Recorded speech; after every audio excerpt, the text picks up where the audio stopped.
Знаете, у меня такое впечатление, что даже президент США Барак Обама за последние недели посидел. Наверное, не я один это заметил. Думаю, и выбранный американцами новый премьер Украины Арсений Яценюк тоже при личной встрече с Обамой в четверг заметил это. Мне кажется, седина Обаме идет. По крайней мере, делает его внешность более благородной. Другой вопрос. Почему вдруг так быстро посидел Обама? Ну, вот приезжает к нему тот же Арсений Яценюк, просит оружие и с энергией Майдана зовет воевать с Россией. А посидевший Обама, улыбаясь, быть может, даже с облегчением говорит ему твердое «нет». Какие-нибудь лежалые консервы для украинской армии США отправят, а воевать нет. Поддержать санкции со стороны своих союзников и конкурентов в ЕС – да, ведь и Евросоюз они ослабят, но воевать с Россией – нет. Собственно, вот он, сухой остаток встречи Яценюк-Обама.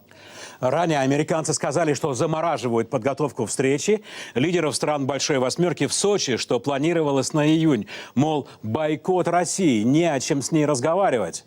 Но если так, зачем Обама все это время позванивает Путину, да еще чуть ли не часами разговаривает с ним? 1 марта, например, разговор длился аж 90 минут. Вот и 7 марта звонил. Говорили в январе-феврале. А Обама все сидел и сидел. Допускаю, что это совпадение. Но ведь и объективно собеседник у него непростой. По опубликованным в пятницу опросам, сами американцы считают Путина куда более крепким лидером, чем Обаму. Это видно на диаграммах. Да и Россия – единственная страна в мире, которая реально способна превратить США в радиоактивный пепел.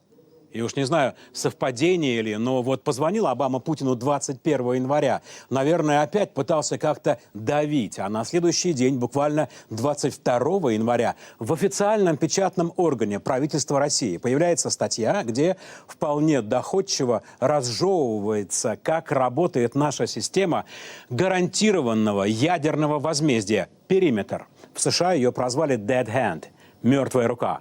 Вообще советую почитать.